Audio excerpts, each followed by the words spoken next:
Hey guys, welcome back to Magic TV. My name's Craig. It is 9 o'clock, which means it's time for a Talk Magic. And I'm very excited to have this gentleman on the channel with me today. He has taken the magic world by storm recently by setting up a brand new production company, which is already smashing it over and over again.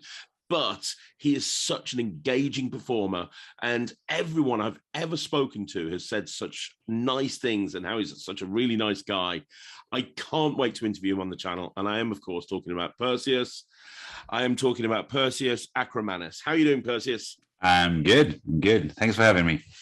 Thanks for coming on the channel, especially, we're filming this and it's like 11 o'clock at night your time. So, Oh, I'm a night owl. I don't mind. I sleep really late at night. oh, that's awesome. I really appreciate it. Thank you so much. Of course. It's my pleasure. And you've been in this industry for a long time. Like, our paths haven't really crossed that much, but everybody I've spoken to just has such amazing, nice things to say about you. And such an amazing performer, such an incredible performer. And bless him.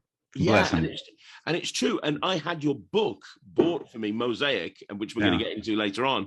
I had your book bought for me at Christmas, and it's one that I've been wanting for a long time, ever since it was recommended by several people, including Eric Stevens. So, you've been around for a long time. You've done a lot in the industry, and we'll get into this a little bit later on, but you've got a very unique style. You've got a very unique approach to performing close-up magic, and I want to get into all of that, if that's okay with you. I'd love to. It's my pleasure having you here. And indeed, I think we crossed paths at some point at Blackpool. We briefly met each other, and then it didn't happen. Happen. And I'm so glad it did now. Me too, 100%. Well, let's start at the very beginning. And this is a question I ask a lot of my guests. Right. For people who don't know who you are, let's give them some frame of reference. You're obviously from Greece. I am. And some of my favorite magicians are from Greece. Titanus is a very good friend of mine. How did you get into magic?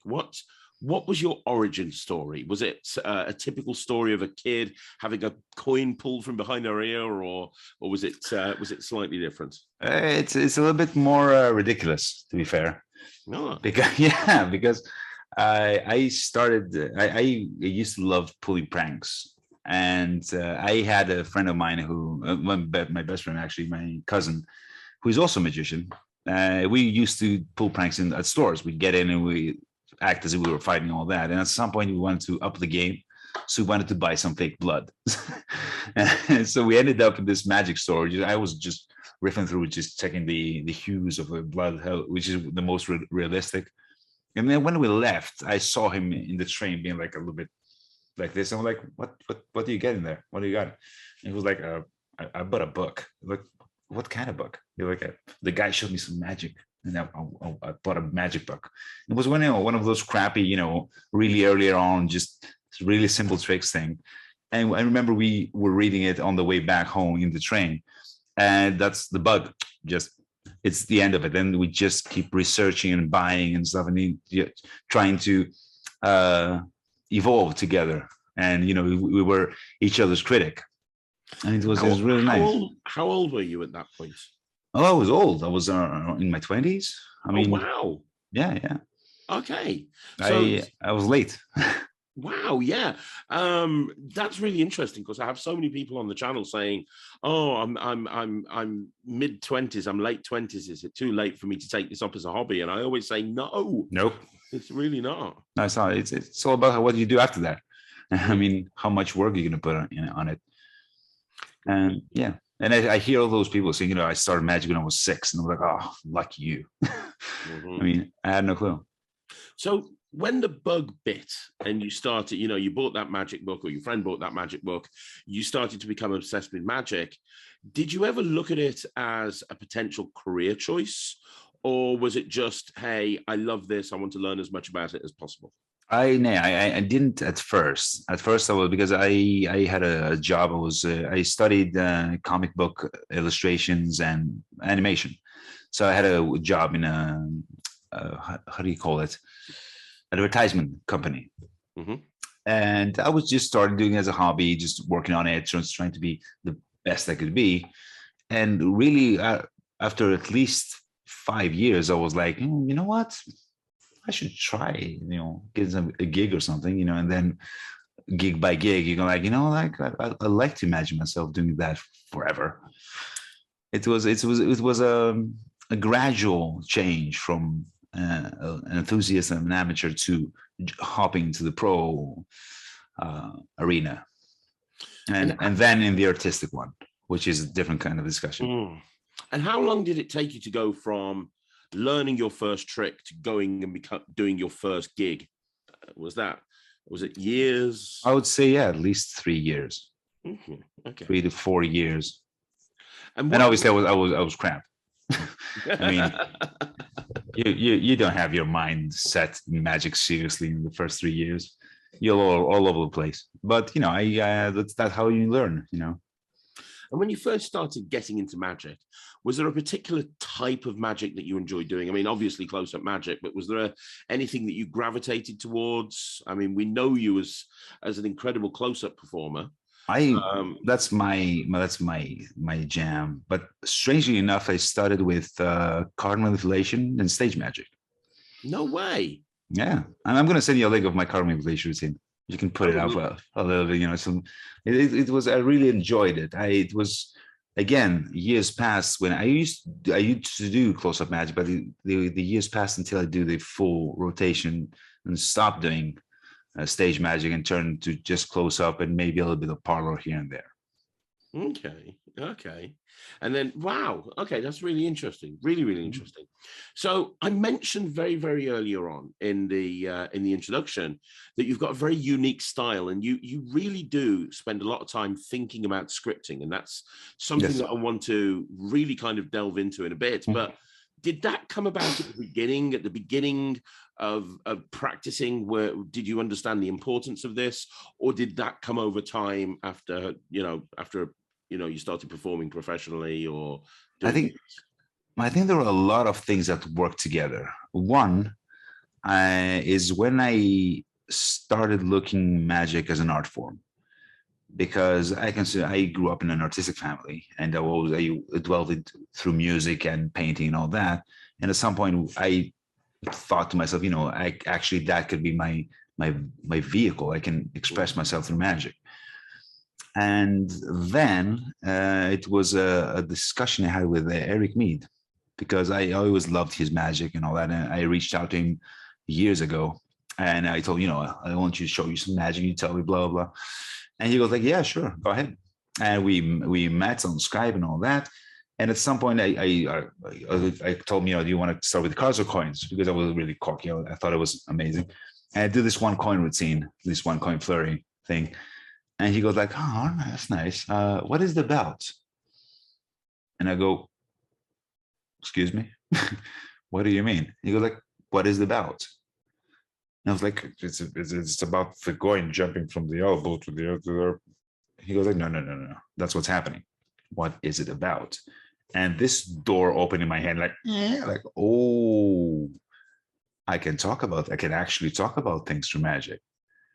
I can put themes and have discussions and philosophy, and all hell broke loose. Then back to the drawing board. It's and again, I've said it before, and I'm going to say it again. There's this really misunderstood thing, especially among magicians. If someone calls themselves an artist, like they don't have the right to, like your audience will call you an artist or your peers. And I disagree. You cannot accidentally express yourself in magic.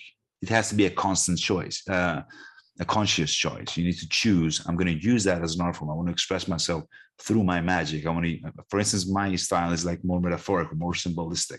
I use the cards as metaphors, the coins, the mentalism. Everything has some sort of story, and not story exactly, metaphor, symbolism under it. And that's what, it's a gradual thing to go to that place. It doesn't mean, if a magician is an artist, he's better than the others that just do entertainment magic, all that. He's just different. Yeah.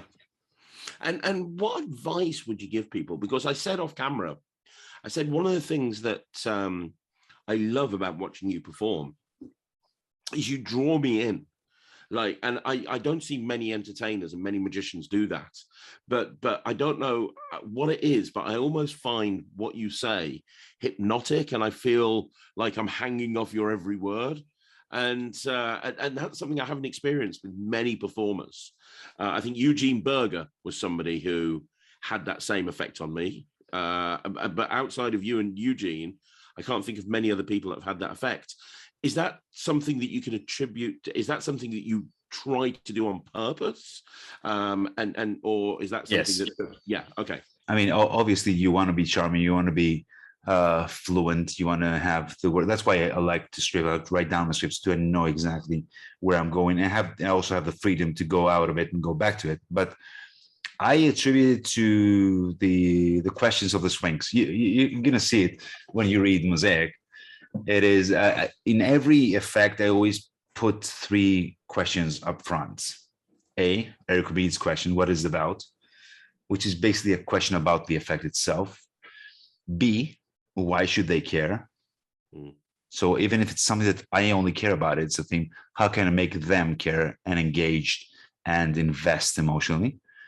And C, which is what we're talking about, is why do I care? Because I can show any magician a wonderful sandwich routine I have for couples with the king and the queen, and people might go, "Ooh, that's a cool thing. That's catchy. I can try it out and have a nice routine in my pocket when I stumble upon a couple." But if you don't actually care about it, if you don't actually invest personally to talk about and discuss around relationships and all that, it will seem unauthentic, non-authentic, and fake. Yeah. So I'd say these are the 3 pillars for me. There should be a theme. You should find a way to engage them, and you should also actually care about what you're talking about. So, for people that are listening to this, and this is incredible advice, by the way, what do they do if they can't answer those questions? So they've bought themselves a new trick from the dealers. They've got this trick. And we get told as magicians, oh, put your own, stamp your own presentation on it, stamp your own personality on it. Don't just read ad verbatim what the instructions tell you to do. Come up with your own thing. So they're looking at it and they're trying to answer these questions, and they can't think of an answer to any of those 3 questions. What do you do in that situation? You have to go back. If you can answer those questions, it means that there are other questions you haven't answered before that, like, who am I? How do I want to be perceived by my audience? Because if you understand who you are as a performer, what do you want to achieve? Why are you doing? Because I talk about this in my second book. All of the interviews that I've ever done, they always ask you, how you started magic, which is a fair question, right? Mm-hmm. But if we dive deeply in that, that's not the important question, because we all started magic for the wrong reasons. Come on, someone started magic for the chicks, someone for the attention, someone for the social awkwardness, blah, blah. The important question is, why are you still doing it? Because that shows, if you've evolved. Because if you're doing the magic for the same reason you started it for, then you haven't evolved much. So you need to answer that. Why am I doing magic? What do I want to achieve? What do I want to communicate? Who am I? How do I want to be perceived? Just get into the heads of the spectators. When I walk into the residency, what do I want them to think when they see me? Because that will dictate what you're going to wear, how you're going to walk, how you're going to talk, what are you talking about? These are reasons why I dropped rubber band magic, why I dropped sponge bowls. I love those effects. I love effects, but they don't fit what I want to communicate. And if you have to first find yourself, if you may, find yourself in magic, so then you can answer, so what the effect is about, because the effect is going to be dictated by who am I and what I want to talk about. Because if you're more wacky, more humorous, more funny, your themes can be more loose, more funny, more humorous, and so on. I guess. So I think that if they're the best way to go about it is make a list. Just write down stuff you care about. Write down interesting quotes. Write down something peculiar you heard. Our fists is the same size as our hearts. That's a fact, an anatomical fact. This I could use that, and I actually did. One of my routines that they have to keep something in their hands. Oh, by the way, you throw it away as nice information that resonates about emotion and all that. I mean, keep notes of anything. And at some point, when you're about to design an effect, you buy a routine. You're like, all right, how can I fit this to myself? How can I talk about something? How can I express myself through that? Which is not easy, but it's not hard either. It's like a muscle. The more you do it, the more comfortable it is. That makes sense. Let me ask you a question. When you're talking about finding yourself and working out how you want to be perceived, what about performers like Piff the Magic Dragon, for example? Like, he's one of the top Vegas headliners in the world. I'm pretty sure he doesn't identify as a green dragon. Like, yes. I mean, he chose. That's the thing. He chose. He was like, I want this. He envisioned in his mind. I'm pretty sure he was like, you know what? When I walk out the stage, people go like, what the hell happened? And he wanted that initial shock, and then he wanted the looseness, and he was the attitude that he has as a performer, which is brilliant. I'm pretty sure it's well designed and well thought out in his mind why he's doing that. It wasn't just, oh, I found this dragon suit, let's try this. I'm pretty sure there is something deeper in the reason why he does it. And a lot of times, humor or emotion, the thing I do, which is more emotional, more personal, and humor, that what Piff does, is amazing misdirection. Amazing misdirection. If you make them laugh, you can pull out a bowling ball out of your pocket. If you make them care enough for what you're saying, underneath you could be passing and palming and doing whatever you want. It will be like hanging from your lips. This is how it works. It's the investment. It's make them actually care about the time they're investing on you. Yeah, that makes absolute sense. It really does. And it's the question that a lot of magicians ask all the time. I see it on my channel. I see it on forums and Discord servers. And, how do I find my character? How do I make myself unique? How do I stand out? And it's true, over here in the UK, there are 100 wedding magicians that look exactly the same. It's like they've walked into a machine, someone's pulled a lever, and it's the same guy coming out in the same suit, doing the same thing, with the same lines and the same jokes, and none of them stand out from each other. I mean, this is something I think we should all do. Just gag yourself and make yourself not use canned lines. I mean, there are a lot of lines that are really well used. They always get a laugh. But, just be honest with yourself. Okay, I'm going to throw this line that has been used 1,000 times, and I'm going to get a cheap laugh.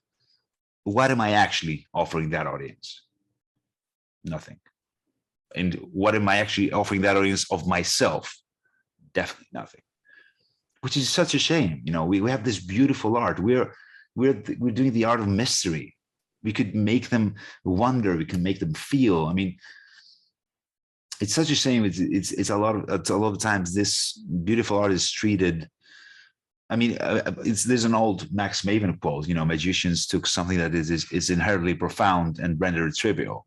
That's exactly what we did with magic, and we are the ones who's going to reverse it again. Going to change it again through our performances. That's right. And I'm sad to say, I think that's where we all hold a great responsibility when performing anything to anyone. Yeah.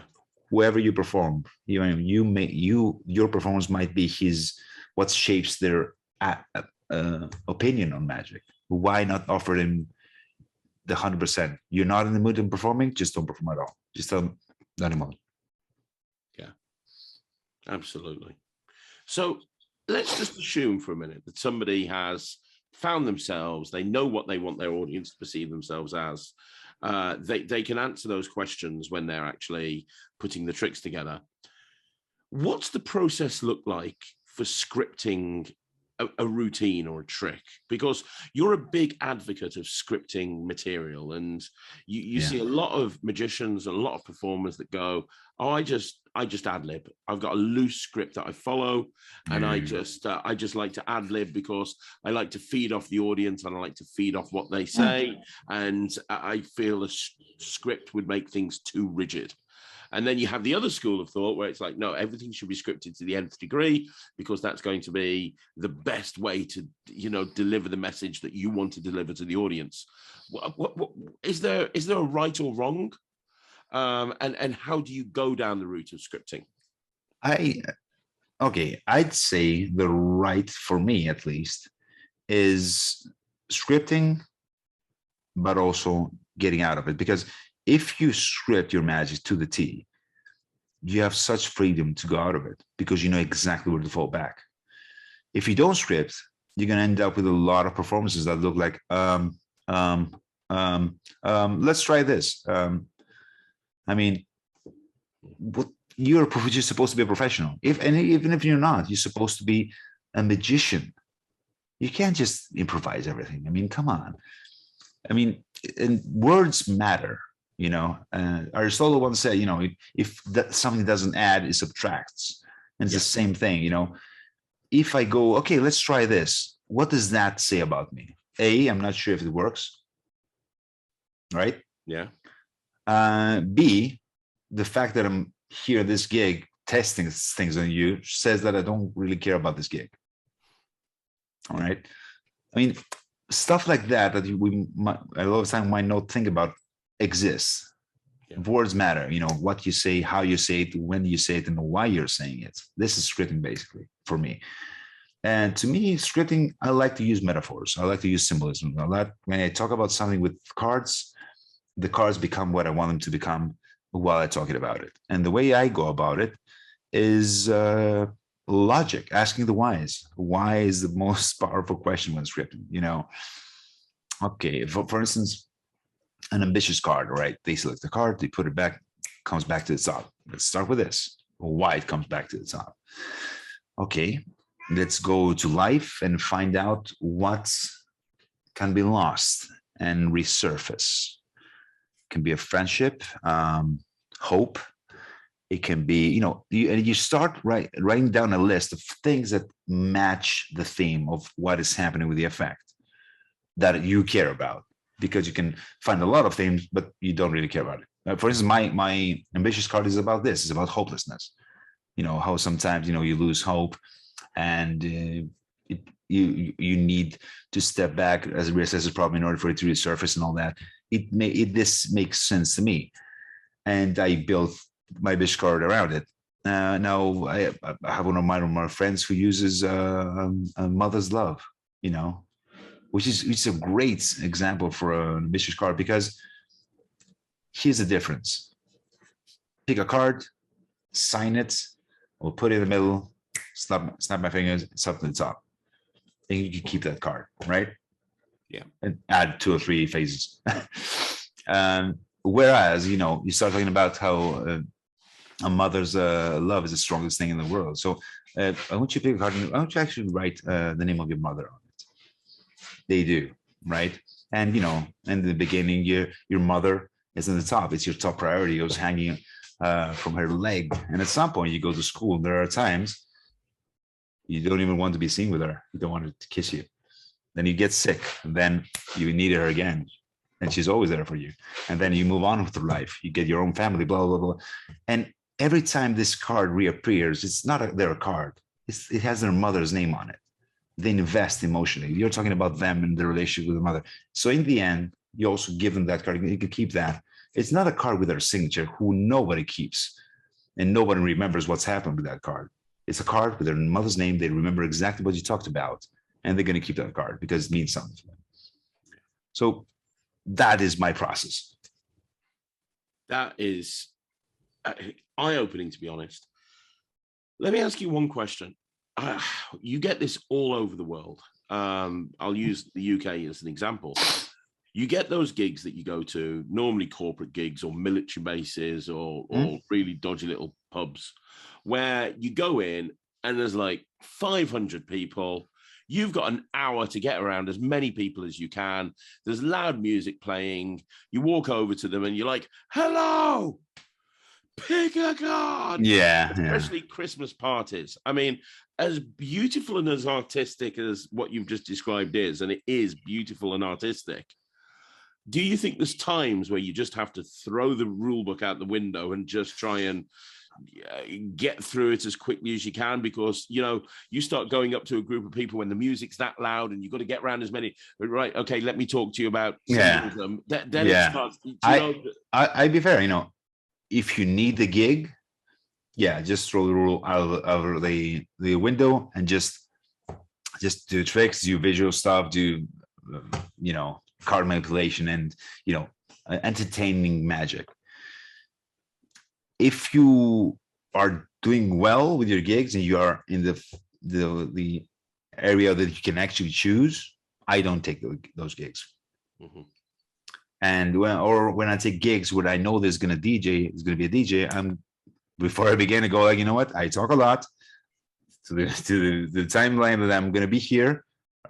Please do me a favor and keep the music low because I talk a lot. I don't want to hurt my voice. Then when I'm gone, you can boost it up, you can dance, you can do whatever you want. But I'm going to work in here for 2-3 hours. Keep the volume down because, you know, it is my thing. People book me for that specific style of magic because they've seen me somewhere and they want this in their events. So if someone books me, it's going to be a club, everyone's going to be dancing, I'm probably going to send one of my friends and be like, no, I'll pass. But yeah, I mean, obviously you cannot do, because it's like, you know, like saying, you know, can you play classical music to every venue? Probably not. Can you play rock music to every venue? Maybe more, but not everywhere. It's the same thing. Yeah. And I'm not a fan. I mean, I do. Oh, hello. I do like to go on. I'm talking. I do like to, you know, being able to be versatile with my audience and all that. But at the same time, I want to be true to myself. I don't want to, you know, because they're completely drunks or party people, I go like, hey guys, and suddenly change what I wanted to express. You know, you don't expect Bon Jovi going to whatever the Scotland and start ringing in out the bagpipes. You know, he's gonna play his set. This is what you paid for. This is him. So that's my approach. Yeah, that makes total sense. And is it something that you have to? I mean, obviously, I suppose the question I'm asking myself, having this knowledge that you're going to try and script everything that you do, and as you say, your clients book you for this type of magic, when you're looking at a new trick that you either want to create yourself or you want to buy from a dealer, do you sometimes dismiss ideas or routines just because you can't think of a way of making them fit the narrative? Or you kind of go, well, I'll get it and I'll figure it out later and hopefully something will come to me? I think you can tell. You can tell if there's space that you can find something, because you know there are effects when I see the trailer and I'm like, oh, I can do wonders with that one. Oof, there's so much space to talk about things because this can be, you immediately just fires up. And there are others that go like, oh, it's very that I don't think if I can make it work. For instance, what's the name of that routine with a hook? Yes, the fish hook thing. Yeah, I think it's just called hook. Yeah. That thing, for instance, when I saw it, I was like, oh, I can work with it, but I don't like the style of it. It doesn't fit me. So I called my friend, you know, Tristan, my best friend, who's also a magician. He's more into that. I go like, I got the perfect effect for you. And he actually scripted it, and he does this beautiful routine around trusts and all that, which is really fitting. So it is, you know, it's up to the performer, because again, you need to be faithful to yourself as well, because if an effect doesn't fit my style as well, because I want to be elegant, I want to be charming, I want to be, and some effects are too rough, are too, you know, too funny or too, I mean, so I shy away. I love watching them be performed, but I don't perform them. Yeah, that makes sense. But a lot of times when you create, especially magic, a lot of times you have a theme that you really want to talk about, and there's nothing you can find in the top of your head. So you just create the routine. You're like, all right, I want to talk about this. How would that play out as an effect? And then start working on what's going to happen, and the method comes in the end. Okay, how can I make that actually happen? Well, as you brought it up, let's talk about creativity, because going back to your, we were talking about your career. You became a professional magician and became a very successful professional magician, which you still do today. At some point, you started creating magic. At some point, you started. You've written 2 books now, 3 books now. It's one in Greek, one in English, and now I'm writing the second one. Cool. The second English one. Nice. So you've written a lot. You've created a lot over the years. Yeah. Where did that come from? At what point did you kind of go, you know what? I'm busy being a performer, but now I have this desire to create and then ultimately sell this magic to magicians. Was that as a desire of having another financial string to your bow? No. Or was it because you wanted to have an outlet because you had all these ideas and you wanted to put them out to them? I had ideas. I had ideas that I couldn't find being done. And I was like, okay, I'll have to work it myself, I guess. I mean, one of my earliest creations, the card cube, which is basically there it is. You end up with this little card. It was released with Alakazam Magic back in the day. I mean, I love that. I think cubes are really seductive, really interesting pieces of shape. And I wanted to, okay, how can I make a card into a cube? I looked up throughout the internet if there's some sort of origami way. No. So, okay, I put a stack of cards and start folding, and just actually found my own way of making. Yeah, at some point you end up with a cube like, oh, I have to backtrack now. How do I do that?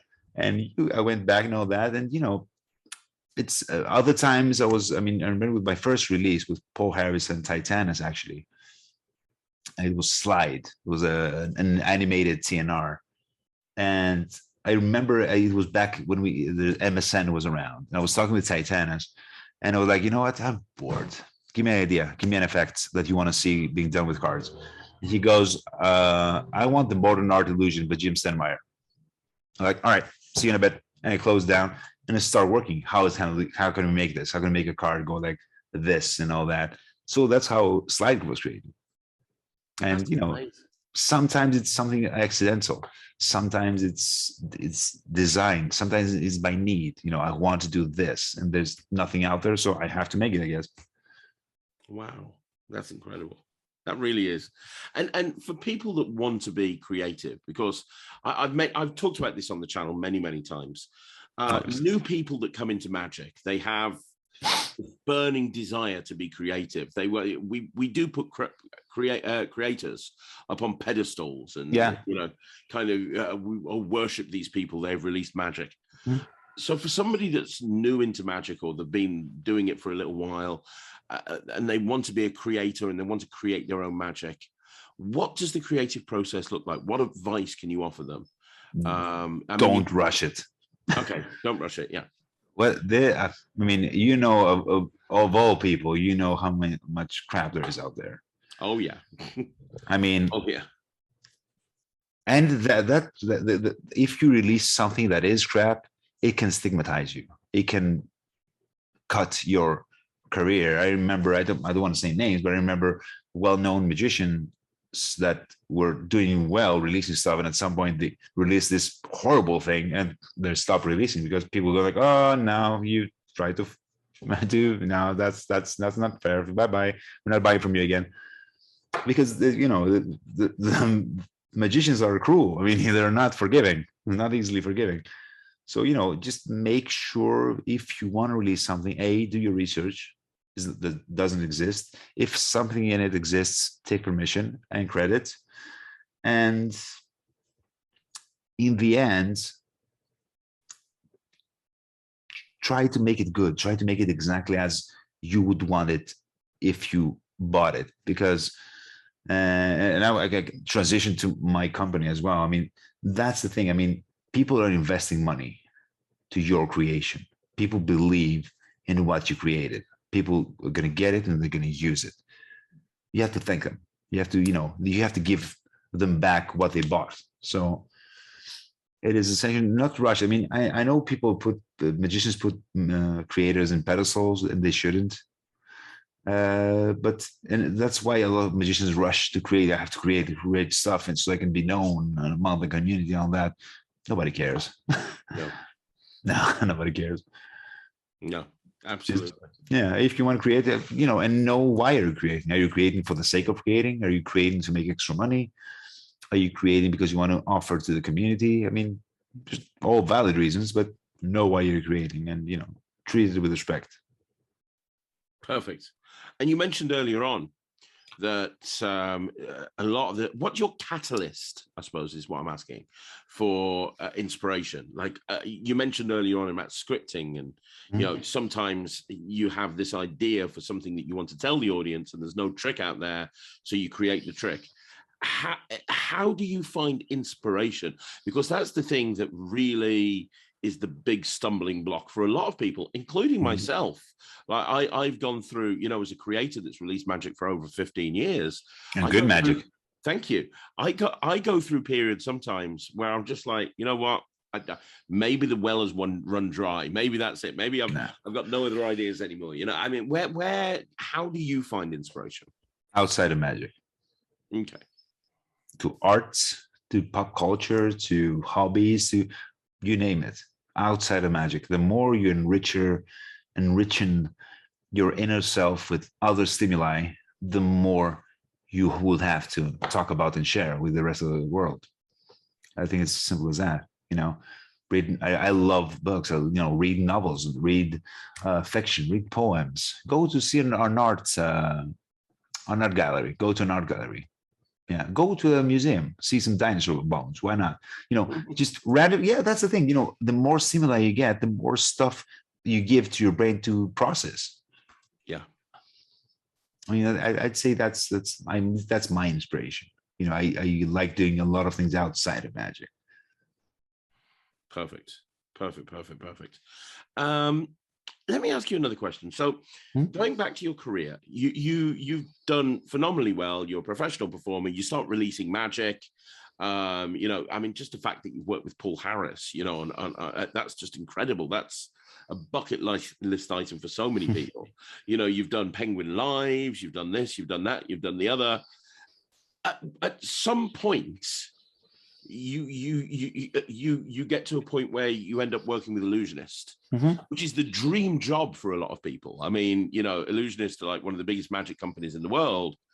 How did that come to be? Because obviously, you're a performer, you're a busy performer, you're creating magic, but then you kind of focusing all attention into Illusionist. Where did that opportunity come from? COVID. So at some point, I still created magic, but at some point there were no gigs. No gigs. And I'm a fan of Illusionists. I mean, they've done a lot to magic, good and bad, and it's like every other company. But at some point there was. I remember back in the day, where Illusionists were like the top dudes, and one of my friends, JT Halatsis, who's also a magician, he called me over and he was like, let's apply for Illusionist.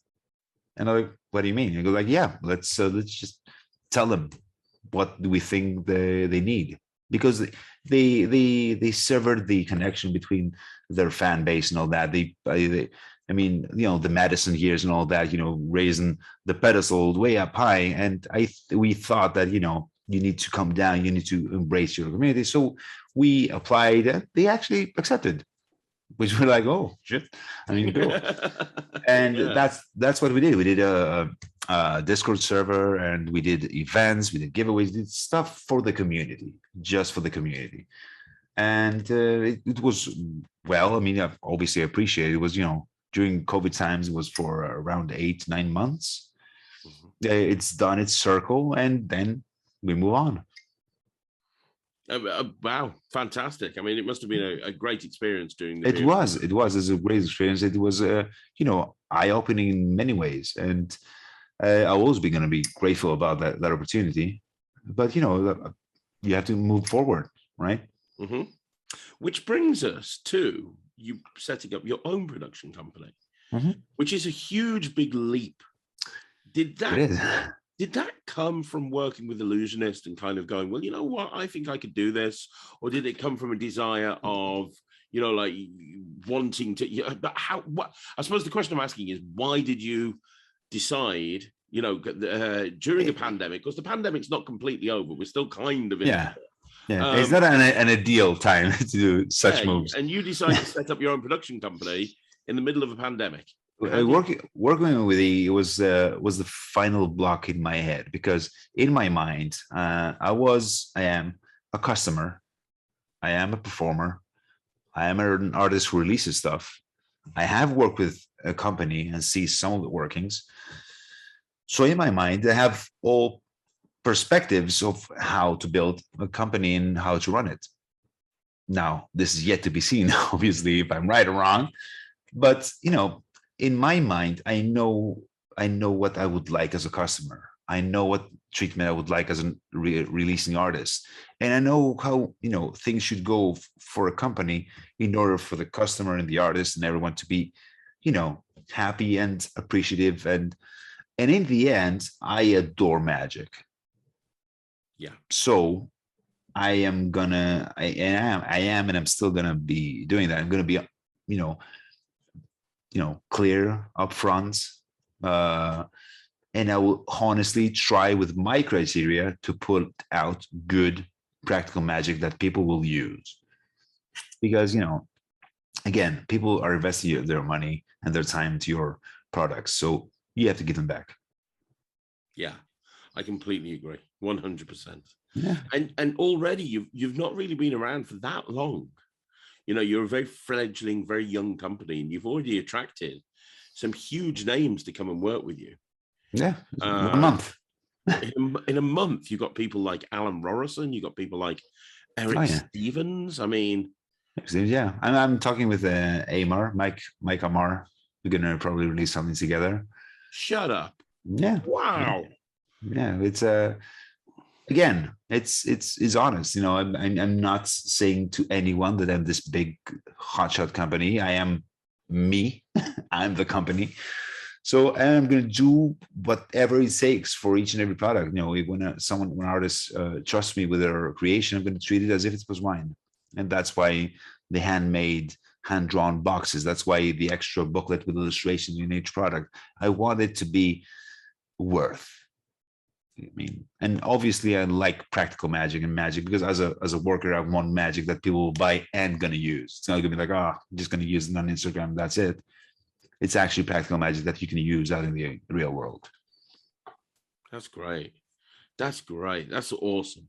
And if people want to work with you, are you open to having other artists? Absolutely. And what sort of thing are you looking for? Because different production companies have different sort of criteria. I mean, myself, I've worked with most companies, and I look at a trick and I can immediately kind of look at it and go, you know what? That feels like an Alakazam trick. This one, this feels like a trick that Penguin should have. And every production company has a kind of... 1914 is a perfect example, who are also a fledgling young company. I know they're doing great. Oh, D smashing it out of the park. Oh yeah, absolutely. And has created a fantastic brand, like in a very short period of time. But D has certain parallels to you. I mean, I know D personally. I've worked with him, now for about a year. He's a great guy. He reminds me of you in many, many ways, in that he's been around the industry for a long time. He's been a performer. He's been a creator. He's worked for various different production companies. Yeah.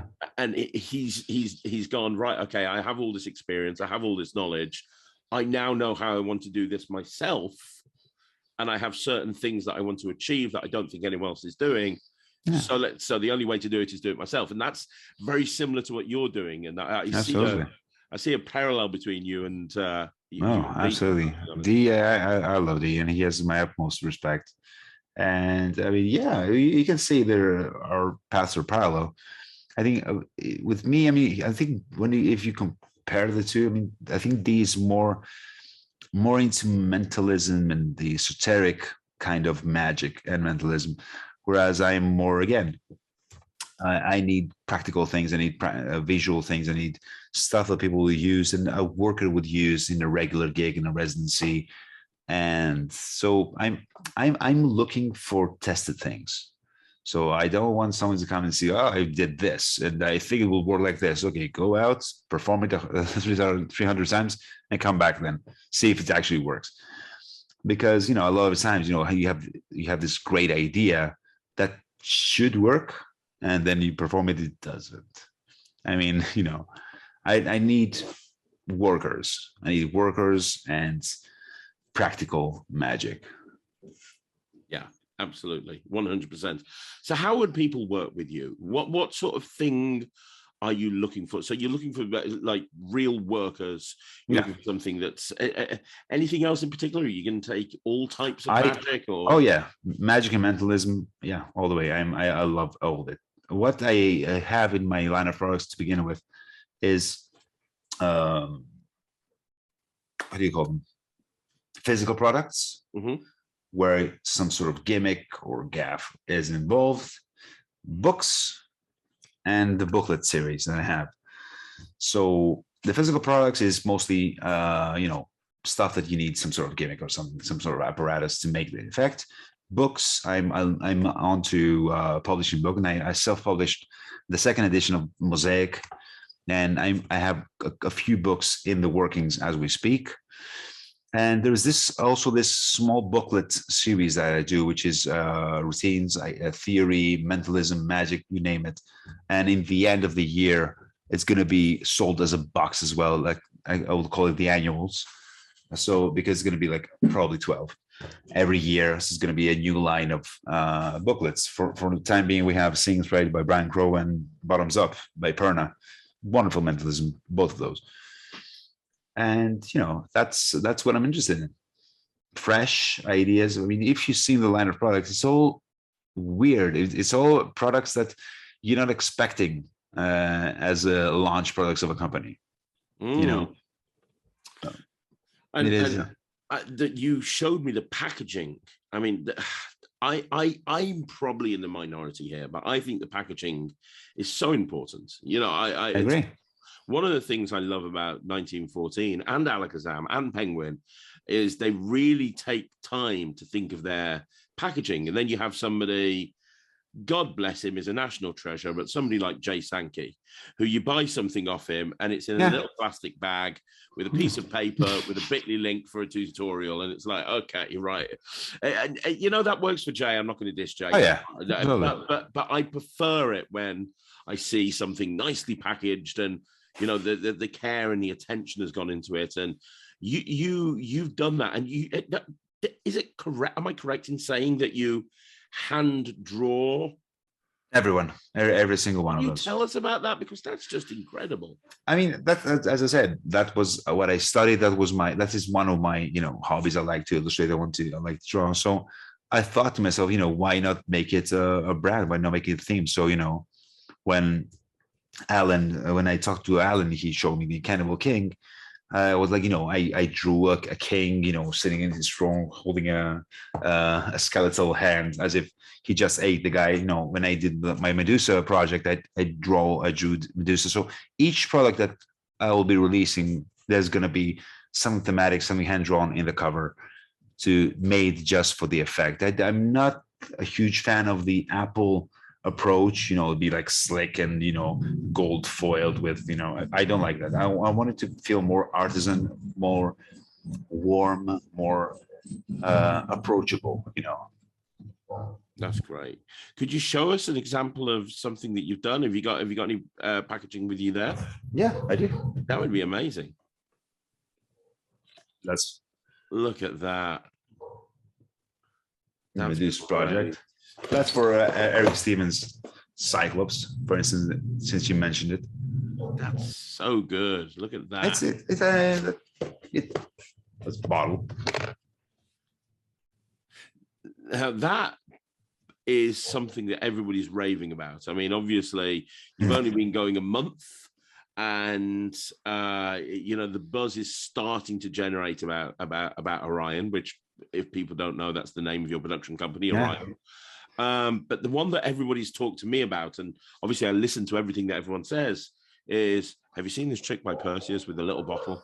Have you seen this trick by Perseus with this little bottle? I'm like, no, I don't know what you're talking about. Yeah. Like, what is this that everyone's going on about? I mean, it sounds. It's an aesthetic. How do you call it? An aesthetic search.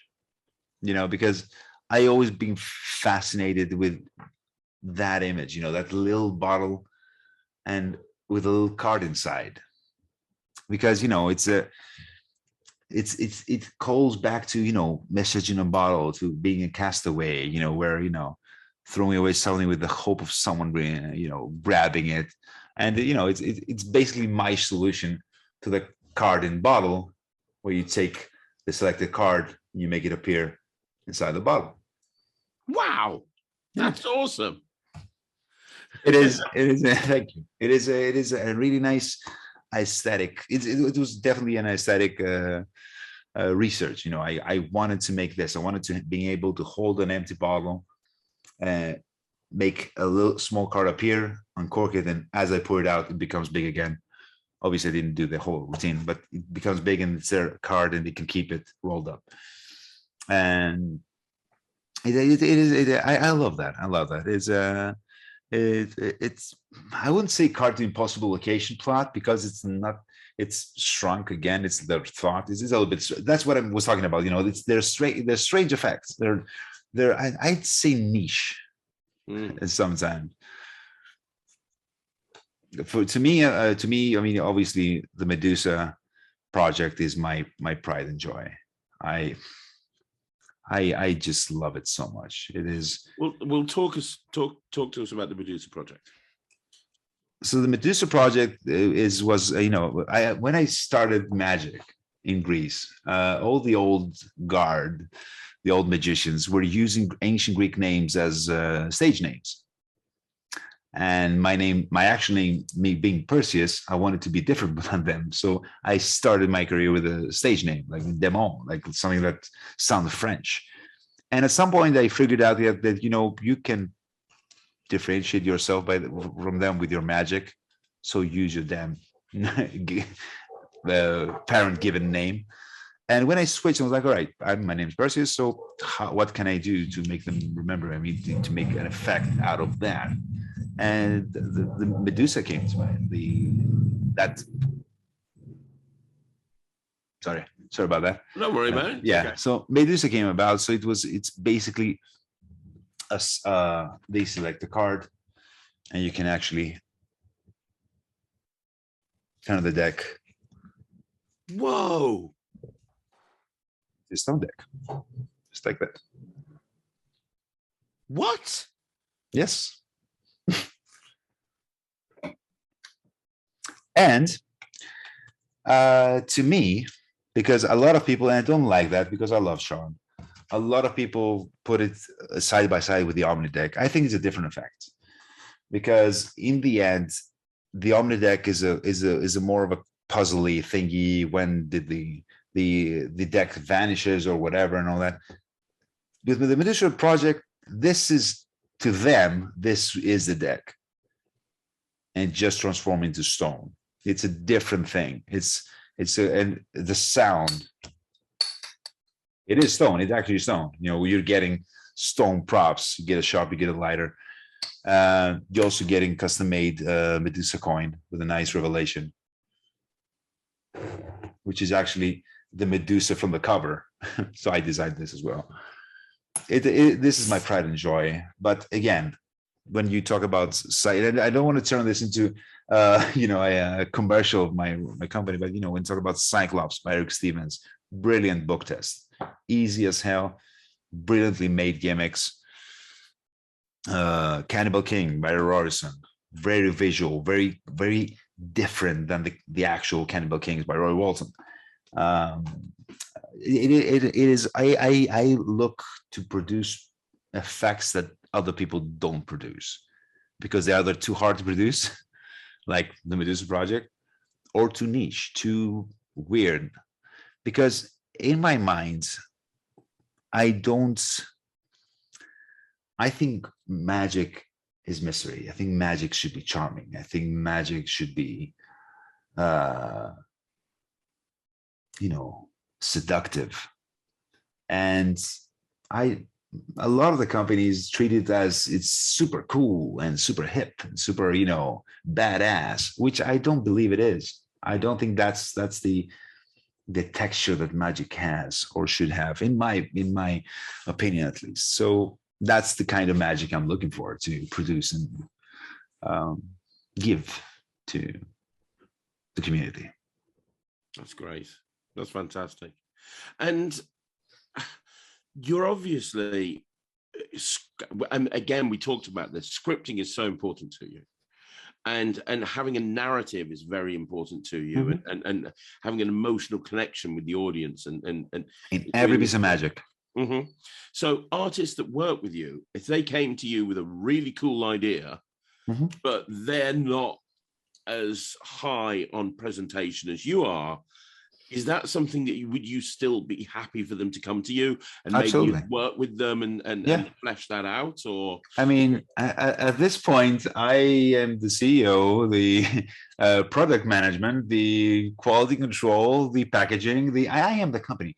Come and let's work it out. That's the thing. I mean, my email is open. You can send me your ideas and all that. And already people are sending me ideas, and we jam and stuff. And a lot of them are going to be published with me, because I it's part of my job, to make so even something is not completely done, I can tell. I think with my criteria, I can tell if I want that, if it fits the line of where Orion Magic Production is going, or maybe because again, someone might send me something that is brilliant, that it works or whatever, but I don't feel it fits. As you said, I feel it's this is an Alexander product. Go to Peter. I sometimes it's not.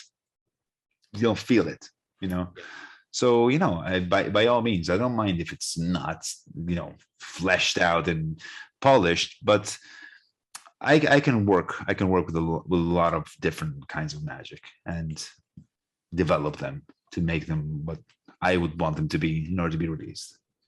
That's amazing. That's amazing. I know you're going to be successful. I know you are. I can just tell from the sort of person you are. Hopefully. So one more question, which is, sure.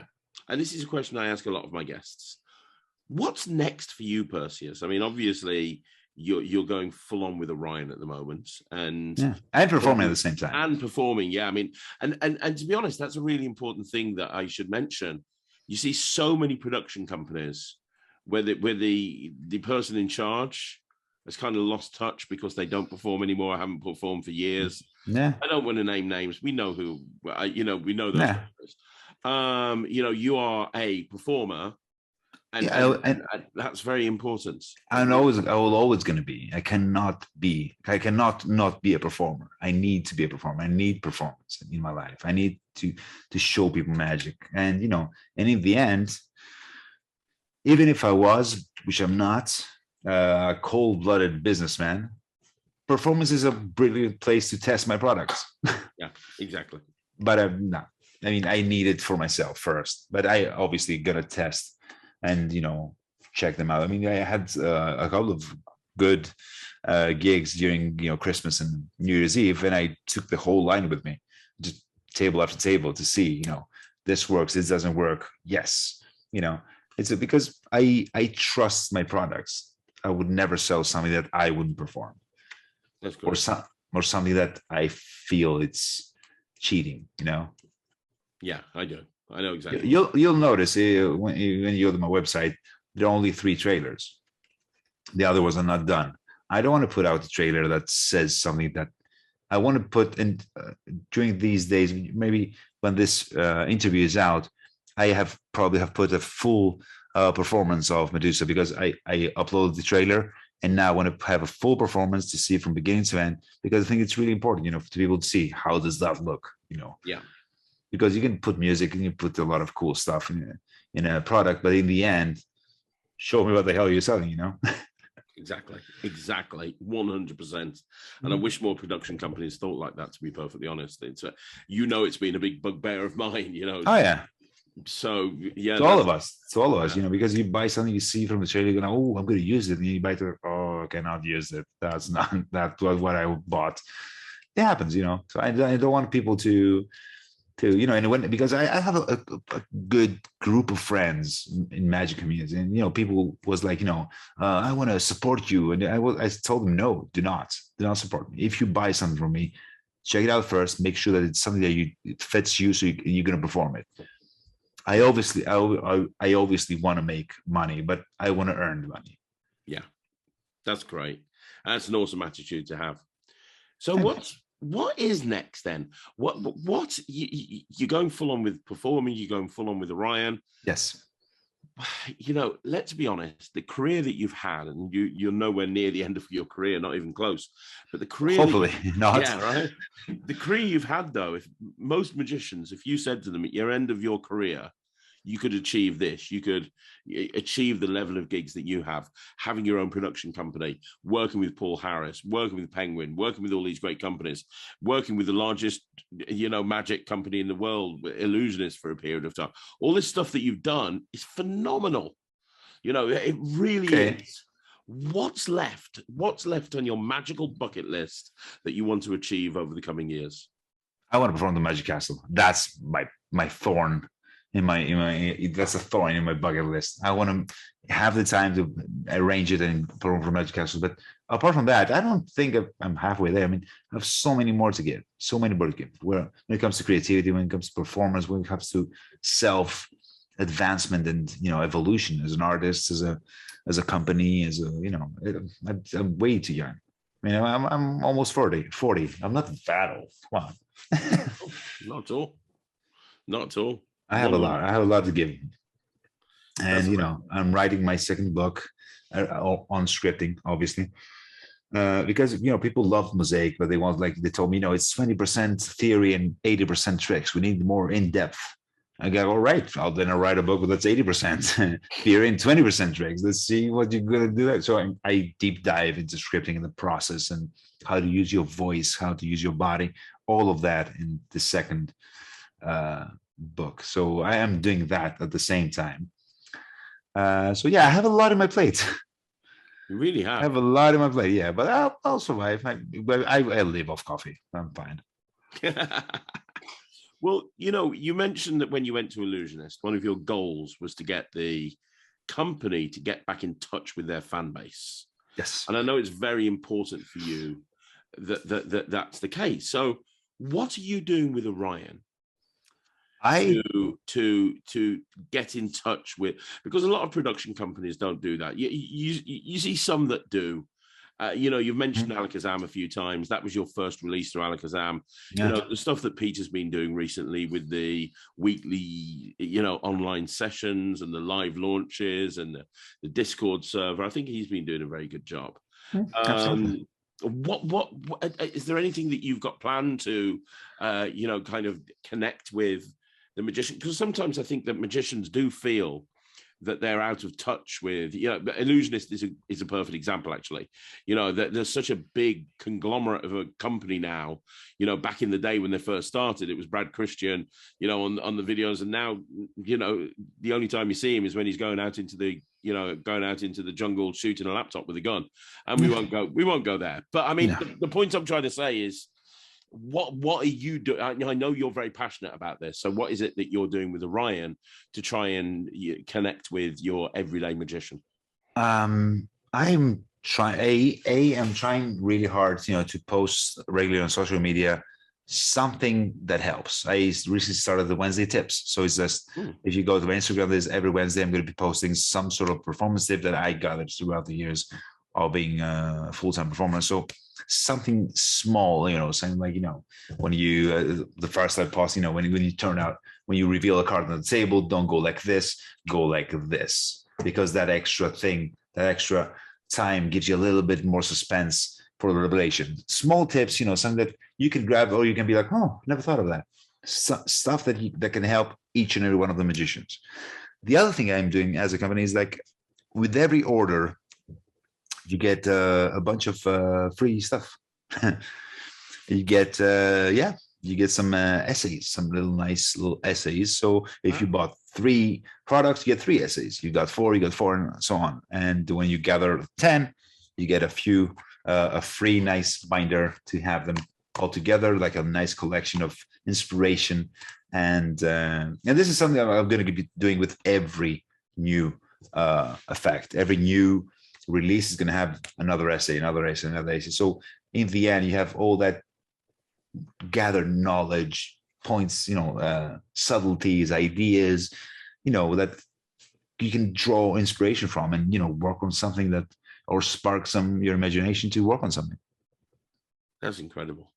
That's great. One of the things. I mean, I don't know. I mean, I am still working on it. So I mean, again, I'm not a big fan of social media. I don't know how it works. I'm trying. I'm posting here, posting there. I don't know what people want to see, but I know what I would like to see. I would like to see tips. I would like to see, the process, some background stuff, how a product has been made. That's what I would like from a company. So that's what I'm doing. That's great. That's amazing. Wow. I am genuinely blown away. That's fantastic. That's I appreciate it. Great. Really appreciate great. Before I wrap this interview up, let me, for everybody that's watching this, and I guarantee you that anyone that's watching this is hanging off the edge of their seat. Can you give, to wrap this whole interview up, your best 3 tips for magicians that they can implement? It can be anything, any 3 tips that you think are really important that they can implement to become better magicians, whether they're new into magic or they've been in magic for a while or whatever it may be. 3 tips that have stood you in good stead. 3 tips. And it can be about literally anything. Okay. I'd say A, care about your audience more than you care about yourself. Care about their experience. Try to do magic, not tricks. It's a completely different thing. Try to make an experience. Try, when they're gone, to remember that experience, because in the end, you're definitely gonna. I'm not going to digress much, but I got to say this: fooling them and being the effect working and being, spotless and all that should be the given. That's where you begin in magic. That's a given. That should be the given. It's going to be full. It's going to be amazing. You have to care enough to add to it, add more to make it an experience, or else it's just a wonderful puzzle, right? If you want to be remembered, you have to make them care. You have to hit them in the hearts.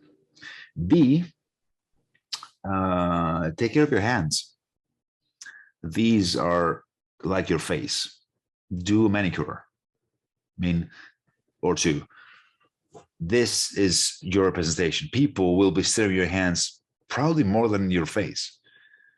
And C, I would say, smile and connect with people. Don't rush to performance. When you approach a table, is that your pocket knife? No, don't go like that. Just connect with people. Hi, my name is Perseus. What is your name? If you be polite, no one can say no to that. Yeah. If you ask someone, do you want to see some magic? Yeah, they can say no. But if you ask them, good morning, what's your name? Who could say, no, I'm not interested in getting to know you, polite man. No one. Connect with people, then bring in the magic. That's great. Absolutely fantastic. That's the best I could think of the top of my head. That's awesome. It really is genuinely awesome. And this has been an incredible interview. It really has. I've been looking forward likewise. I've been looking forward to doing this ever since we connected, and I know that you're going to be successful, and I know that Orion. I've been in this industry long enough to know I think your defining characteristic is you care about your customers, you care about magic, you care about your reputation, and you care about how magic is perceived, not just to laymen, and that just comes across in spades. I think anybody who's watched this interview to the end will see just how much you care, and it's that attitude that's going to make Orion a massive success. And I know. Thank you so much. I said a year and a half ago that 1914 was going to become huge in the industry, and it has. And I think the same about you, my friend. I think that Orion's going to be a force to be reckoned with. I appreciate it, man. I really hope it does. And I appreciate, you having me here, and I finally get to know you better, as well as you get to know me better. Absolutely. So that was it. And I want to put at the bottom of the screen everywhere that people can go to find out more about you. So the website, where if people want to check out the product range on Orion, where will they go? OrionMagicProductions.com. Perfect. And if they want to check you out on your socials, what's the best socials for them to check you out on? Orion Magic Productions. We're mostly on Instagram. Perfect. So Orion Magic Productions on Instagram. That's great. Excellent. And if people want to submit an idea to you, they can email me on Facebook, on Instagram. They can DM me on Facebook or Instagram, or they can send an email to submissions@orionmagicproductions.com. Brilliant stuff. That's great. Either way, and you'll even take submissions by carrier pigeon, smoke signals. It doesn't matter. Any way that they can get that idea through to you. Absolutely. Awesome, guys. Make sure that you follow Orion. Make sure that you follow Perseus. He is a really good guy. Check out the site. I will be doing a review show special on all of your products very, very soon. I'm sure it'll be great. So look out for that. And leave a comment down below. I'm sure Perseus will see it. So leave a comment down below. Let me know what you think. I'll be back again tomorrow with another couple of videos. But once more time, Perseus, thank you so much for coming on the channel. Craig, thank you so much for having me. It's been an absolute pleasure. Likewise. See you again soon. Take care. Bye, everyone. Bye-bye.